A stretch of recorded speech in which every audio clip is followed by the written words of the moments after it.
distinguished guests, the President of the United States, Joe Biden. Hey, buddy. Thank you. Please be seated.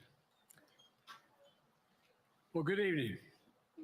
We just concluded this year's NATO summit, and the consensus among the members was it was a great success. It was especially momentous because it represented the 75th year of the most important military defense alliance in the world's history of the world. We should never forget that NATO grew out of the wreckage of World War II, the most destructive war in history.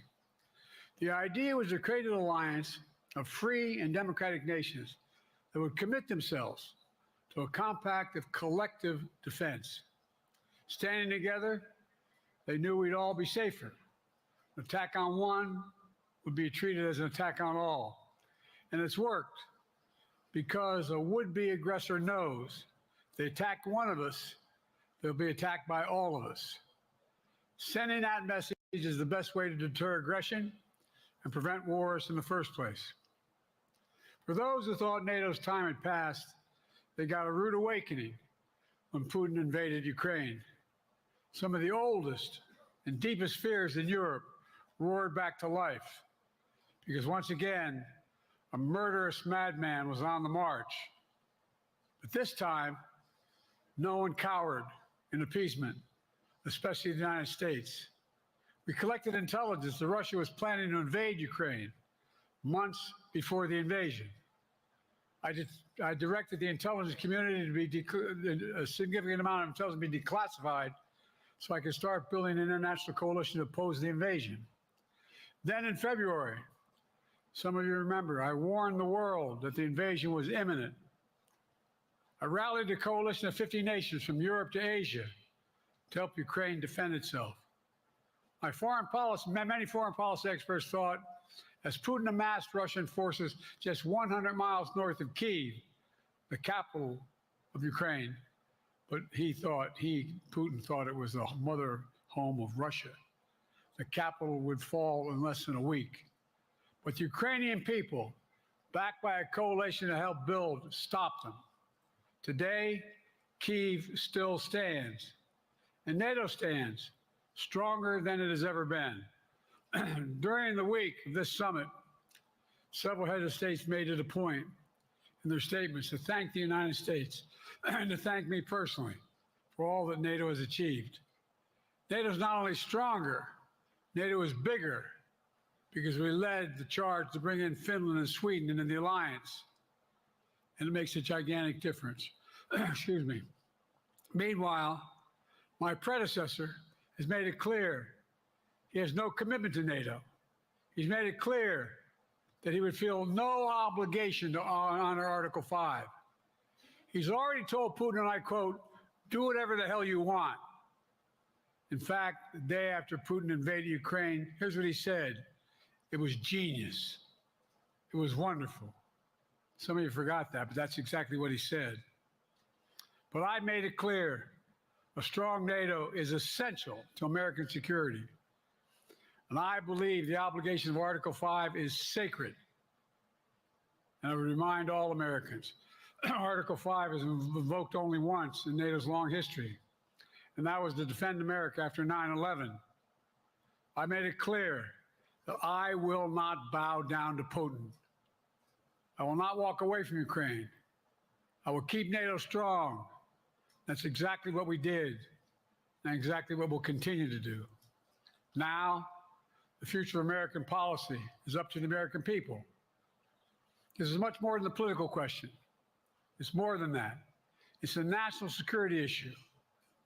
Don't reduce this to the usual testament that people talk about, issues of being a political campaign. It's far too important. It's about the world we live in for decades to come.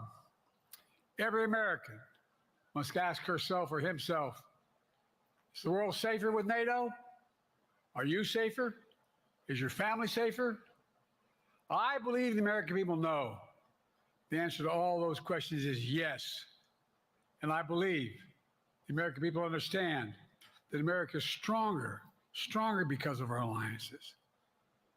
I believe the American consensus from Truman to Reagan to me still holds today.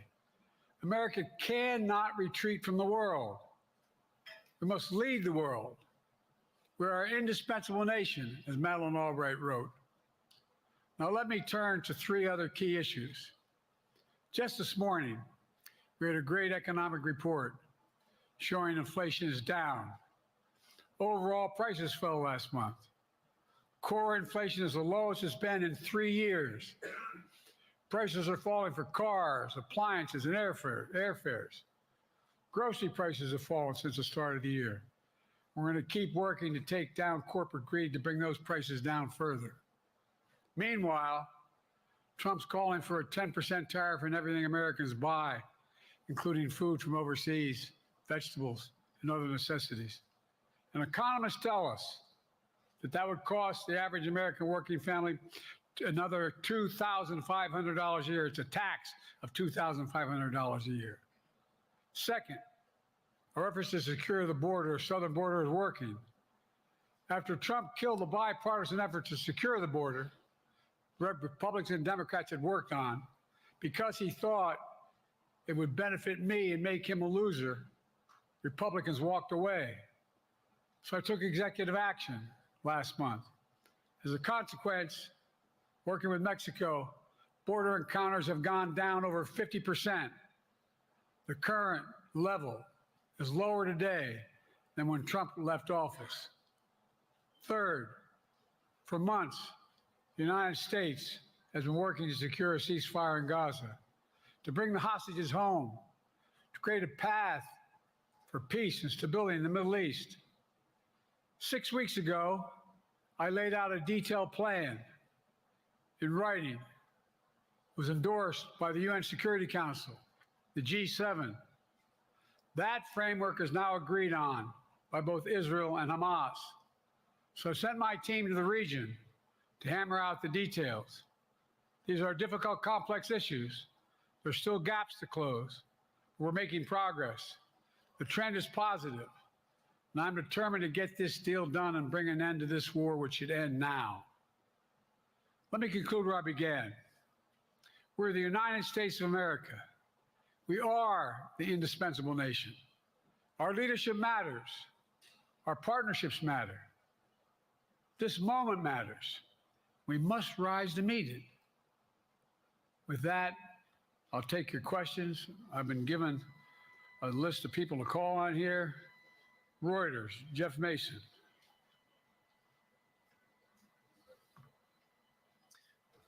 Mr. President, your political future has hung over the NATO summit a little bit this week. Speaker Pelosi made a point of suggesting that your decision on whether to stay in the race was still open. George Clooney and a handful of lawmakers have called on you to step aside. Reuters is reporting tonight that UAW leadership is concerned about your ability to win. UAW just endorsed me, but go ahead. Thank you. My question for you is, how are you incorporating these developments into your decision to stay? And separately, what concerns do you have about Vice President Harris's ability to beat Donald Trump if she were at the top of the ticket? Look, I wouldn't have picked Vice President Trump to be vice president, but I think she was not qualified to be president. So let's start there. Number one, the fact is that the consideration is that I think I'm the most qualified person to run for president. I beat him once, and I will beat him again. Secondly, the idea, I served in the Senate a long time. The idea that senators and congressmen running for office worry about the ticket is not unusual. And I might add, there are at least 5 presidents running or incumbent presidents who had lower numbers than I have now, later in the campaign. So there's a long way to go in this campaign. And so I'm just going to keep moving, and because, look, I got more work to do. We got more work to finish. There's so much, we've made so much progress. Think about it. Think about where we are economically relative to the rest of the world. Name me a world leader who wouldn't want to trade places with our economy. We've created over 800,000 manufacturing jobs, 1.5 million. I mean, so things are moving. We got more to go. Working class people still need help. Corporate greed is still at large. Their prices, the corporate profits have doubled since the pandemic. They're coming down. And so I'm optimistic about where things are going.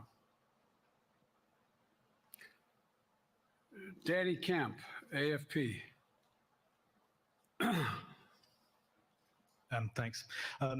Thank you, Mr. President. I wanted to ask you about you mixed up Presidents Zelensky and Putin earlier today. And you now have sort of your key allies, including the British Prime Minister, the President of France, the German Chancellor having to step in and make excuses for you on that. Officials here are saying off the record that your decline has become noticeable. Hasn't this now, frankly, become damaging for America's standing in the world? Thank you. Did you see any damage to our standing in my leading this conference? Have you seen a more successful conference? What do you think? And the Putin piece, I was talking about Putin, and I said, and now, at the very end, I said, here, I mean, Putin. I said, no, I'm sorry, Zelensky. And then I added 5 other names. Look, guys, the idea anybody suggests that we haven't had an incredibly successful conference. How many times did you hear in that conference, I know it sounds too self-serving, but other leaders, heads of state, in thanking me, saying the reason we're together is because of Biden, because Biden did the following. Look, folks, this is, well, anyway, I thought it was the most successful conference I've attended in a long time, and find me a world leader who didn't think it was. Next one, Nancy Cordes, CBS. Thank you, Mr. President. You mentioned other instances in history where presidents have faced a challenge, but what makes this moment in history so unique is that it is not your enemies who are calling on you to reconsider your decision to stay in the race. It's your friends, supporters, people who think you've done a great job over the past 4 years. Have you spent time thinking about what it would mean for your legacy, which you've worked decades to build, if you stay in the race, despite the concerns that voters say they have, and you lose to someone who you yourself have argued is unfit to return to the Oval Office? Well, look, I'm not in this for my legacy. I'm in this to complete the job I started. As you recall, understandably, many of you and many economists thought my initial initiatives that I put forward, can't do that, it's going to cause inflation, things are going to skyrocket, the debt's going to go up. What are you hearing now from mainstream economists? 16 economic Nobel laureates said I've done a hell of a job. That under my plans so far and what's going to happen in the future if I've reelected, that things are going to get much better. Our economy is growing. I was determined when I got elected to stop the trickle-down economic theory, that if the wealthy did very well, everybody else would do well. My dad was a well-read, decent guy. I don't remember much trickling down on his kitchen table. Middle-class people and working-class people need help. And so what happened is I decided to was able to implement as president what I believed when I was a senator. And that is that the way to build this economy is from the middle out and the bottom up. That way we grow the economy. And the wealthy still do very well. They do fine. And guess what? Find me an economist, a mainstream economist who said we haven't done well. What have we not done that isn't working right now? And so we got more to do though. We got to finish the job. And by the way, I come from the corporate state of the world. Delaware has more corporations registered in Delaware than every other state in the nation combined. I'm not anti-corporate, but corporate profits have doubled since the pandemic, doubled. It's time things get back in order a little bit. It's time, for example, if I'm reelected, we're going to make sure that rents are kept at 5% increase in corporate rents for apartments and the like and homes are limited to 5%. We're going to make a lot of changes that I've been talking about because we're going to continue to grow this economy. And by the way, remember how I got so roundly criticized for being so pro-union, not labor, union. Well, guess what? I've been the most pro-union labor president in history. Not a joke. And guess what? We had the Treasury Department do a study. When unions do better, everybody does better. Everybody does better. And we talk about how, for example, remember when we talked about getting the computer chip industry back in the United States? Used to be 40% of the industry. We invented the chip. 40% of the industry was in the United States. And former presidents decided that the best way to do it is find the cheapest labor in the world, send the product over there and import what the product was. And so what did I do? I was told not to go over to Europe, to Asia, including Europe, but Asia. And I remember going to South Korea, convincing them to invest $20 billion in the United States to build computer chip factories. And I asked why when they finally decided to do it. And the answer was because you have the safest economy in the world, and you have the best workers in the world. So the whole idea here is we've invested, there's over $50 billion in investment in computer chip manufacturing just coming into being. None of you thought that would happen. None of you thought that would happen. But it's happening. It's happening. And it's going to grow economies all through. And by the way, red states and blue states. Manufacturers as much in red states as blue states. I've made no distinction. So my generic point is that the idea that we can't continue to build and grow the economy, make it fairer.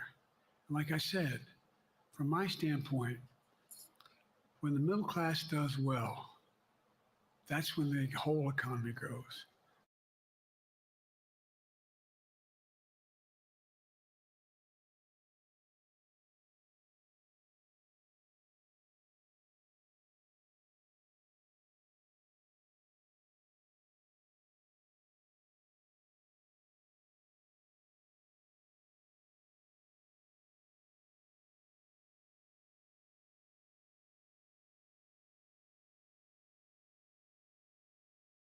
Any issue on the board.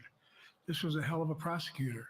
She was a first-rate person, and in the Senate, she was really good. I wouldn't have picked her unless I thought she was qualified to be president.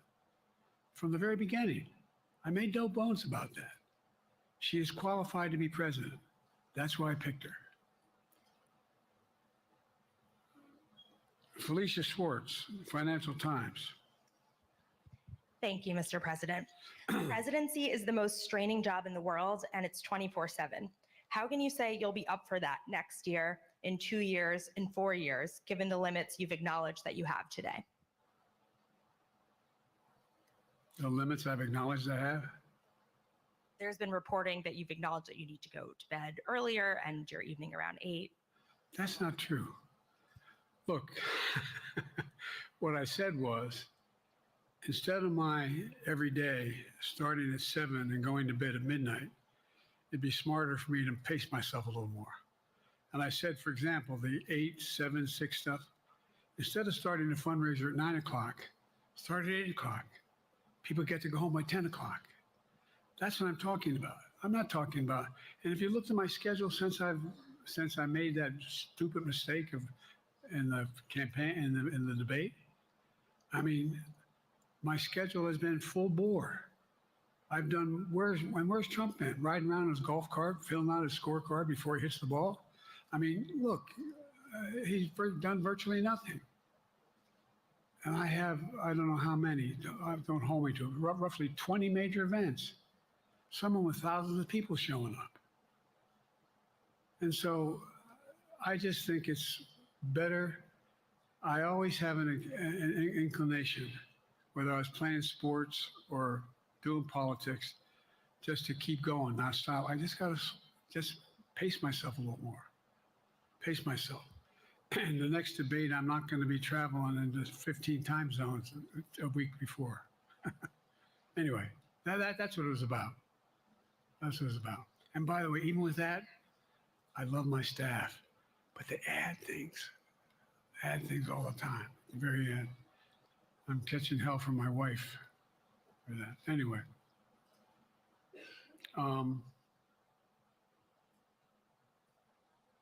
I'm sorry, Zeke Miller, Associated Press. Thank you, Mr. President. Two questions for you. First, on the NATO summit, President Zelensky, in your meeting with him, he pressed you to lift your limitations on the Ukrainian use of American weapons, saying that, in his public remarks afterwards, saying that Ukraine cannot win the war unless those limitations are lifted. Are you reconsidering your position on that? And then secondly, following up on Felicia's question there, leaders of your own party have said that they're not worried about that debate. They're worried about the next bad night and the bad night after that. How can you reassure the American people that you are up to the task and that there won't be more bad nights at a debate stage or somewhere else? First thing about Zelensky asking for the ability to strike deep into Russia. We've allowed Zelensky to use American weapons in the near term and the near abroad into Russia. Whether or not he should be attacked. For example, should Zelensky, he's not. If he had the capacity to strike Moscow, strike the Kremlin, would that make sense? It wouldn't. The question is, what's the best use of the weaponry he has, the weaponry we're getting to him? I've gotten a more long-range capacity, as well as defensive capacity. And so our military is where I'm following the advice of my commander-in-chief, the chief of staff of the military, as well as the Secretary of Defense and our intelligence people. And we're making a day-to-day basis on what they should and shouldn't go, how far they should go in. That's a logical thing to do. Second question related to bad nights, sir. How can you reassure the American people that you won't have more bad nights, whether they be on a debate stage or it's a matter of foreign policy?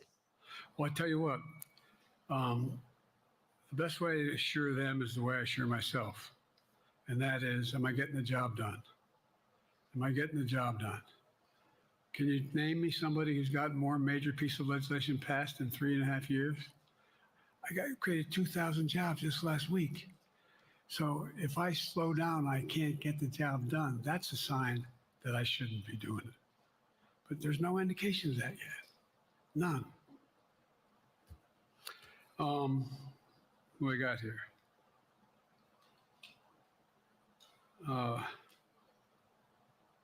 Merrick, Pulaski Radio. Thank you, Mr. President. How are you? I'm well. The elections in the US have consequences around the world. You have pretty high standing in Europe. I just asked President Macron about you, and he said we are happy to have him as the President of the United States. But there is a concern. Many people in Poland and across Europe are worried that the former president may win the election.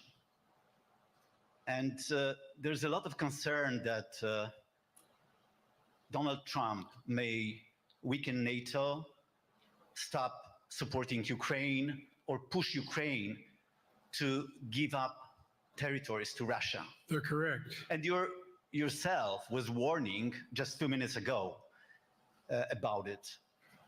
So my question is, do you think that Europe will be left on its own if Donald Trump wins the election? And what's your advice to European leaders to prepare for possible US disengagement? Well, look, I think, how can I say this without sounding too self-serving? I'm not having any of my European allies come up to me and say, Joe, don't run. What I hear them say is, you've got to win. You can't let this guy come forward. It'd be a disaster. It'd be a disaster. I mean, I think he said in one of his rallies, don't hold me to this, recently, where NATO, I just learned about NATO or something to that effect. Foreign policy has never been his strong point. And he seems to have an affinity to people who are authoritarian. That worries, as I tell you from Poland, that worries Europe. That worries Poland. And nobody, including the people of Poland, think that if he wins in Ukraine, he's going to stop in Ukraine, that that's going to be the end of it. And so what I can say is, I think I'm the best qualified person to do the job, to make sure that Ukraine does not fall, that Ukraine succeeds, that the European alliance stays strong. You may recall, no one was talking about Finland joining NATO. I remember talking to Putin right after we got elected in Geneva, and he was talking about what we should do. We couldn't be in Eastern Europe, et cetera. And I said, you're looking for the Finlandization of Ukraine, because you're going to get the NATOization of Finland. And about 4 weeks later, I got a call. No, that's not true. Probably 5 months later, from the president of Finland, could he come and see me? Because in my office, I invited him to the Oval Office. We sat down and talked. He said he wanted to join NATO. Could I help? And I did. It wasn't automatic. And then I got a call from the Swedes. I beg your pardon?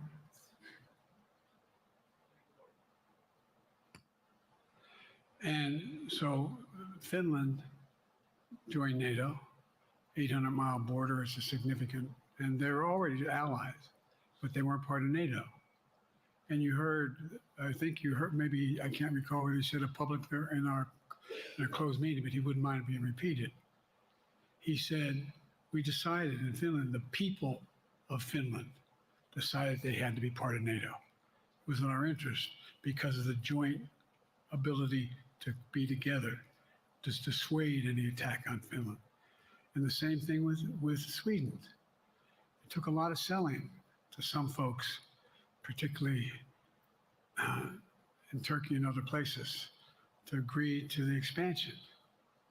But it expanded, and we're a hell of a lot stronger because of it. We're more secure because of it. And by the way, I was able to get 50 other nations, 50, to support Ukraine, 50.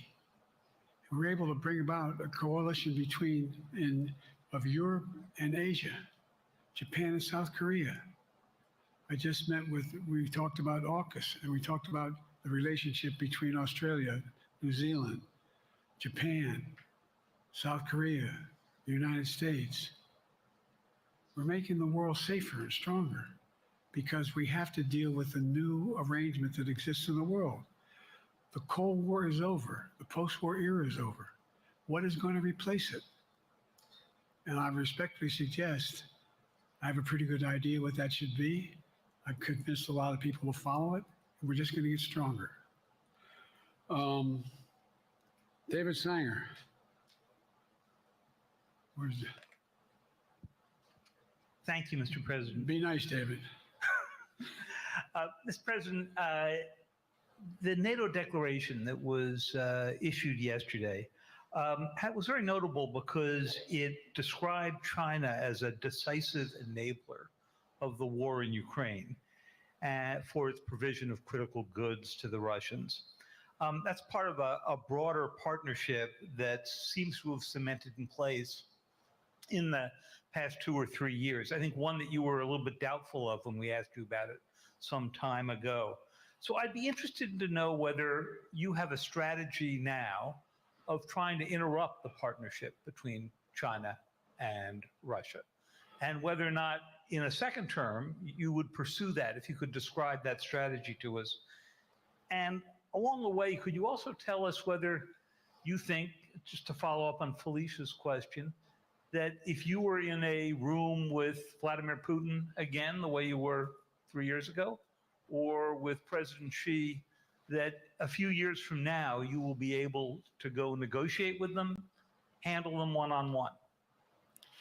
Well, the first part of the question is, we discussed and I raised in the NATO summit, and others raised, the future of China's involvement, what they're going to do, what they're doing with Russia in terms of accommodating, facilitating they're getting access to additional. They're not supplying weapons themselves. They're supplying mechanisms for them to be able to get weapons. And China's position is basically, and I've spent more time with Xi Jinping than any world leader has, over 90 hours since being vice president all the way through, for real. And by the way, I handed all my notes. But my point is that she believes that China is a large enough market that they can entice any country, including European countries, to invest there in return for commitments from Europe to do A, B, C, or D, or not to do certain things. What's happened is we had a long discussion about what we cannot, you have to make clear China has to understand that if they are supplying Russia with information and capacity, along with working with North Korea and others to help Russia in armament, that they're not going to benefit economically as a consequence of that by getting the kind of investment they're looking for. And so, for example, we're in a situation where and we've reestablished direct contact with China after that, remember the balloon, quote unquote, going down, and all of a sudden things came to an end? Well, we set up a new mechanism. There's a direct line between Xi and me, and our military has direct access to one another, and they contact one another when we have problems. The issue is that we have to make sure that Xi understands there's a price to pay for undercutting both the Pacific Basin as well as Europe, and as relates to Russia and dealing with Ukraine. And so we, for example, if you want to invest in China, as you know this area really well, want to invest in China, you have to have a 51% Chinese owner. You have to make sure that you do by their rules, and you don't have the authority, and that you have to provide all access to all the data and information you have. There was a while there, as you recall, the last administration and other administrations, where the access to that market was enticing enough to get companies to come in because they had access to over 1 billion people in a market, not 1 billion, but a lot of people in the market. And so they were doing it. But that got curtailed when we started saying we're going to play by the same rules. For example, the idea they don't abide by the international rules related to subsidizing products by the government funding. So guess what? They're not going to be able to export their electric vehicles to the United States without a significant tariff. Others are doing the same thing around the world. But it is a concern. It is a concern that you have both China, North Korea, Russia, Iran, countries that are not necessarily coordinated in the past, looking to figure out how they can have impact. Interrupt that impact? Yes, I do, but I'm not prepared to talk about the detail of it in public. And I think you'll see that some of our European friends are going to be curtailing their investment in Russia. In China, as long as China continues to have this indirect help to Russia in terms of being able to help their economy as well as help them in, as a consequence of that, their ability to fight in Ukraine. The other thing that we talked a lot about is that, and I raised it, and I didn't hear any, I can't swear that everyone agreed because not everyone got to talk about it, but we need a new industrial policy in the West. For example, we talked about how both the EU as well as NATO has to be able to begin to build their own munition capacity, has to be able to generate their own capacity to provide for weapons and the ability to, it came as a surprise to some of us how we had fallen behind in the West in terms of the ability to construct new material, new weaponry, new everything from vehicles to weapon systems. And so one of the things that came out of this was we're going to be meeting again with a number of my colleagues, my European colleagues, is what do we do to increase the capacity of the West, particularly in Europe and Japan, to be able to generate the kind of ability to produce their own weapon systems, not just for themselves, but to be able to generate that. It's the same, that's what Russia's trying to figure out, that they went to China and they didn't get the weapons, but then they went to North Korea. But we're going to be in a position where the West is going to become the industrial base for the ability to have all the defensive weapons that we need. That was a discussion as well.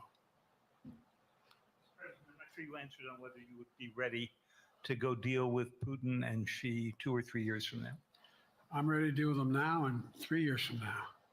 Look,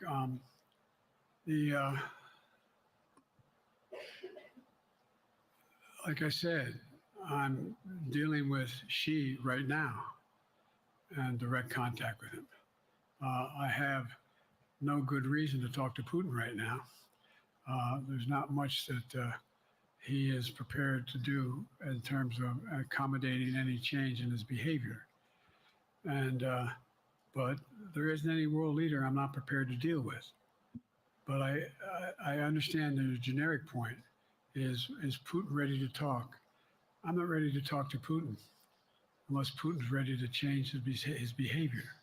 And the idea, look, Putin's got a problem. First of all, in this war that he is supposedly have won, and by the way, I think, don't hold me to the exact number, but I think that Russia had 17.3% of Ukraine that they've conquered. Now it's 17.4. I mean, in terms of percentage of territory. They've not been very successful. They've caused horrible damage, loss of life, but they've also lost over 350,000 troops, military, killed or wounded. They have over 1 million people, particularly young people with technical capability, leaving Russia because they see no future there. They've got a problem. But what they do have control of is they are very good at controlling and running the public outcry that relates to how they use mechanisms to communicate with people. They lie like hell to the constituencies. They lie like hell about what's going on. And so the idea that we're going to be able to fundamentally change Russia in the near term is not likely. But one thing for certain, if we allow Russia to succeed in Ukraine, they're not stopping in Ukraine. I recommend, I know you know this because you've written about it, read Putin's speech after they moved in, what it was all about in Kyiv. It wasn't about just, anyway, read what his objective is. And anyway, but so I think that I'm prepared to talk to any leader who wants to talk, including if Putin called me and wanted to talk. Last time I talked to Putin was trying to get him to work on an arms control agreement related to nuclear weapons in space. That didn't go very far. So my point is, I'm prepared to talk to anybody, but I don't see any inclination. There is an inclination on the part of the Chinese to keep in contact with me because they're not sure where this all goes. And look what's happened in Asia. We have strengthened the Asian Pacific area more than anyone else has. We just put together with today. I brought on. I asked our NATO allies that we bring on the group from the South Pacific, Australia, New Zealand, Japan, Australia. I already mentioned Australia. And I met twice now, I think, with the 14 leaders of the Pacific Island nations. And we've slowed down what's going on there. We slowed down China's reach. But there's a lot of work to do. This is a moving target, and I don't take it lightly. Assam from NPR. Thank you, Mr. President. Asma Khalid with NPR. I have two questions. Earlier, you spoke about the ceasefire plan between Israel and Hamas. We're now looking at 10 months of war, and I'm curious if there's anything that you feel personally you wish you would have done differently over the course of the war. And then secondly, if I may, I wanted to ask you about your presidential campaign. I remember covering your campaign in 2020, and there was a moment where you referred to yourself as a, quote, bridge candidacy, a transition to a younger generation of leaders. I want to understand what changed. Two things. Let's go back to when you talked about would I have changed anything that's happening with Israel and the Palestinians and the Palestinian movement. The answer is, as you recall, from the very beginning, I went to Israel, but I also got immediate contact with al-Sisi in Egypt. I met with the King of Jordan. I met with most of the Arab leaders to try to get a consensus going as to what had to be done to deal with getting more aid and food and medicine into the Gaza Strip. And we pushed it really hard. And Israel occasionally was less than cooperative, number one. The Israeli War Cabinet, I've been dealing with Israel since Golda Meir. Some of the reporters around here come here all the time and heard me say this. The first time I met with Golda Meir, I sat across from her on her desk, and her assistant was Rabin sitting next to me. That's how far back I go. I know Israel well, and I support Israel. But this war cabinet is one of the most conservative war cabinets in the history of Israel. And there's no ultimate answer other than a two-state solution here. And so what was able to be done in terms of the plan I put together was it would be a process for a two-state solution. And we get the Arab nations to, particularly from Egypt all the way to Saudi Arabia, to be in a position where they would cooperate in the transition so that they could keep the peace in Gaza without Israeli forces staying in Gaza. The question has been from the beginning, what's the day after in Gaza? And the day after in Gaza has to be, the end of the day after has to be no occupation by Israel on the Gaza Strip, as well as the ability for us to get in and out as rapidly as you can, all that's needed there. I've been disappointed that some of the things that I've put forward have not succeeded as well, like the port reattached from Cyprus. I was hopeful that would be more successful. But that's why when I went to Israel immediately after the massacres that occurred at the hands of Hamas, the one thing I said to the Israelis, and I met with the War Cabinet and with Bibi, don't make the same mistake America made after bin Laden. There's no need to occupy anywhere. Go after the people who did the job. You may recall, I still get criticized for it, but I was totally opposed to the occupation and trying to unite Afghanistan. Once we got bin Laden, we should have moved on because it was not no one's ever going to unite that country. I've been over every inch of that, not every inch, the entirety from the poppy fields all the way to the north. I said, don't make the same mistake we made. Don't think that's what you should be doing, is doubling down. We'll help you find the bad guys, Sinwar and company.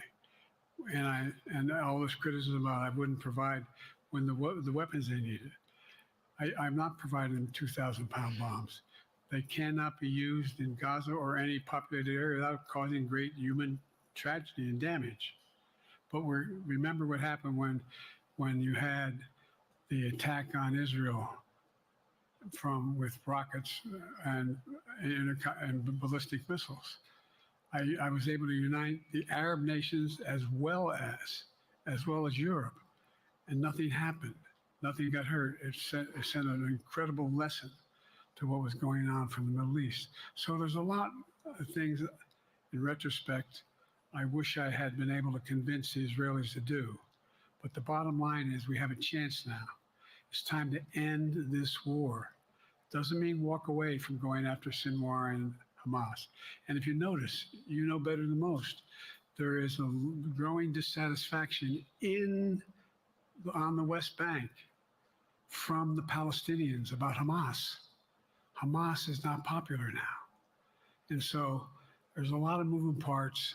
I just have to keep moving to make sure that we get as much done as we can toward a ceasefire, and get those. And by the way, look at the numbers in Israel. I mean, my numbers are better in Israel than they are here. But then again, they're better than a lot of other people here too. But anyway, bridge candidacy in 2020, you referred to yourself as being a bridge candidate for a younger, fresher generation of Democratic leaders. And I wanted to know what changed.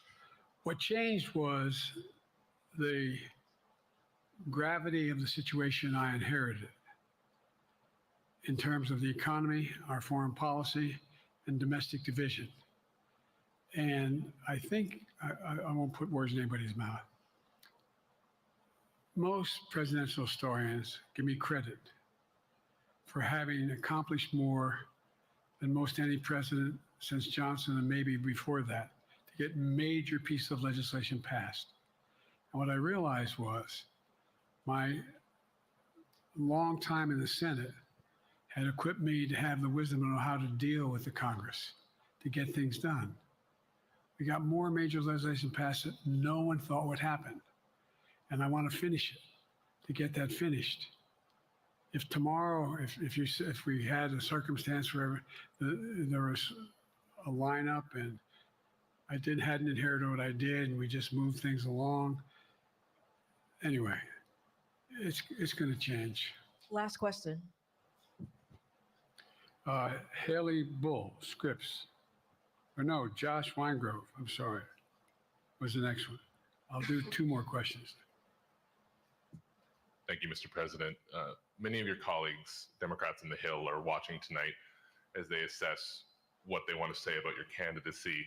I'm wondering how you're thinking of this right now. It seems like your answer is clear, but they're watching how things go tonight, tomorrow in Michigan, next week in Texas and Nevada. Are you thinking that way about whether how the next week or two goes would inform your Am I using that way, you said? Are you thinking that way about how the next 2 weeks go? Will that affect your decision, or are you fully determined on running in November as the party's nominee? I'm determined on running, but I think it's important that I allay fears by let them see me out there. Let me see them out. You know, for the longest time it was, you know, Biden's not prepared to sit with us unscripted. Biden's not prepared to, anyway.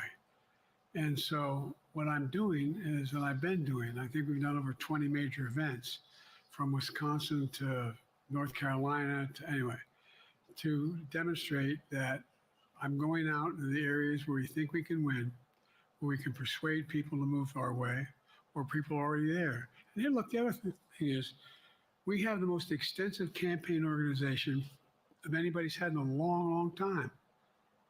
We have well over 1,000 volunteers knocking on doors, making phone calls, making tens of thousands of phone calls. We have headquarters. I forget exactly how many. I don't want to cite a number and then find out I'm off. But we have scores of headquarters in all the toss-up states. We're organized. We're moving. And that's awful hard to replace in the near term. And so, and here's the other thing. I was in the Senate a long time. Very proud of what I've done in the Senate. I was chairman of the Foreign Relations Committee for a long time, and I was chairman or ranking member and chairman of the Judiciary Committee. I'm going to be going down to the Johnson Library. Anyway, I'm going to be going around making the case of the things that I think we have to finish and how we can't afford to lose what we've done or backslide on civil rights, civil liberties, women's rights. There's that little button we have. Control guns, not girls. I mean, the idea We're sitting around. This is where Kamala's so good as well. We're sitting around. More children are killed by a bullet than any other cause of death. The United States of America. What the hell are we doing? What are we doing? We got a candidate saying, promised the NRA, don't worry, I'm not going to do anything. I'm not going to do anything. You got a Supreme Court that is what you might call the most conservative court in American history. This is ridiculous. There's so much we can do still, and I'm determined to get it done. It's about freedom. And by the way, I'll end this. Well, I'm not going to do that. Haley has to come up too. But I remember I made a speech on democracy in Philadelphia at Independence Hall. And I'm not being critical, just observing. The bulk of the press said, what the hell is he talking about that for? Democracy. You did. Democracy is not an issue. Democracy is not an issue. Except the polling data showed 60% of the people knew I was right, thought I was right. I'm not asking you a question. You don't have to answer, obviously. But do you think our democracy is under siege based on this court? Do you think democracy is under siege based on Project 2025? Do you think he means what he says when he says he's going to do away with the civil service, eliminate the Department of Education? Make sure, we've never been here before. And that's the other reason why you say, hand off to another generation. I've got to finish this job. I've got to finish this job because there's so much at stake. We've had some discussions over the past few days with your press secretary about the question of health exams. And you said you take a cognitive test every day in this job. Are you open to taking another physical or test before the election? Governor Whitmer of Michigan, for instance, said it wouldn't hurt to take a test. Well, look, two things. One, I've taken 3 significant and intense neurological exams by a neurologist. In each case, as recently as February. And they say I'm in good shape, okay? Although I do have a little problem with my left foot because it's not as sensitive because I broke my foot and didn't wear the boot. But I'm good. I'm tested every single day about my neurological capacity to do decisions I make every day. You talk to my staff, all of you talk to my staff. Sometimes my staff talks a lot. But the fact of the matter is, I don't think you have them telling you that all the major ideas we've undertaken haven't been in part initiated by me. I remember when the staff, I said, I'm going to go to South Korea. We're going to get the chip. What are you doing? I'm going to get Japan and Korea back together again after essentially having hostilities toward one another since the end of World War II. I'm going to move and see that we can expand it. The only thing age does is help you with it, creates a little bit of wisdom if you pay attention.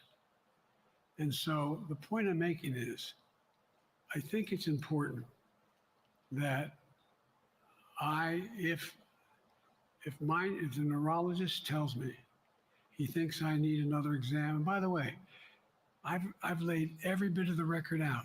Hadn't hidden a thing. You ought to ask Trump for his, okay? I laid it all out. And every single day I'm surrounded by good docs. If they think there's a problem, I promise you, or even if they don't think it's a problem, they think I should have a neurological exam again, I'll do it. But no one's suggesting that to me now. And I'll ask you another question. No matter what I did, no one's going to be satisfied. Did you have 7 docs? Did you have 2? Who'd you have? Did you do this? How many times? So I am not opposed if my doctors tell me I should have another neurological exam, I'll do it. But that's where I am. Haley Bull, Scripps. Thank you, Mr. President. You said you're making decisions on a day-to-day basis when it comes to support for Ukraine. Does that mean you have not closed the door on further considering lifting restrictions for U.S.-made weapons inside Russia? And if I may, your convention is coming up where your delegates are pledged to make you the official nominee If they have second thoughts, are they free to vote their conscience? Obviously, they're free to do whatever they want, but I get overwhelming support. Overwhelming support. I won, I forget how many votes I won in the primary. Overwhelming. And so tomorrow, if all of a sudden I show up at the convention, everybody says, we want somebody else, that's the democratic process. It's not going to happen. Even if that means they vote for someone else? Sure. Look, I'll end this with this. I served in the Senate a long time. I understand the impetus of candidates running for local office and whether they think the topic can help them or not. In my state of Delaware, which was a very, at least it was a red state when I started, in terms of we now talk red and blue. I don't recall most of the Democratic presidents winning my state when I was a candidate. The truth of the matter is I understand the self-interest of every candidate. If they think that, running with Biden at the top is going to hurt them, then they're going to run away. I get it. But so far, go and look at the polling data in their states. Look at the in-depth, and by the way, I think you'd all acknowledge, and you're all experts. I'm not being solicitous about the president. You're experts on this stuff. How accurate does anybody think the polls are these days? I can give you a series of polls where you have likely voters, me versus Trump, where I win all the time. When the unlikely voters vote, he wins sometimes. The bottom line is all the polling data right now, which I think is premature because the campaign really hasn't even started. I mean, it hadn't started in earnest yet. Most of the time, it doesn't start till after September, after Labor Day. So a lot can happen. But I think I'm the best I believe I'm the best qualified to govern. And I think I'm the best qualified to win. But there are other people who could beat Trump too. But it's awful start from scratch. And, we talk about, money raised. We're not doing bad. We got about $220 million in the bank. We're doing well. So with that, do you have want to follow up on any of that you just asked me? Yes. You earlier explained confidence in your vice president. Yes. If your team came back and showed you data that she would fare better against former President Donald Trump, would you reconsider your decision to stay in the race? No, unless they came back and said, there's no way you can win. Me. No one's saying that. No poll says that. Okay. Thanks. This ends tonight's press conference. Thanks, everybody.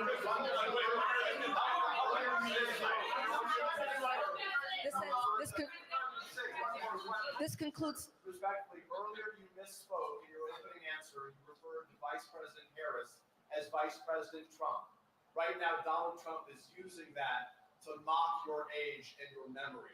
How do you combat that criticism from tonight? Listen to him. This concludes tonight's press conference. Thank you, everybody. Thanks, everyone.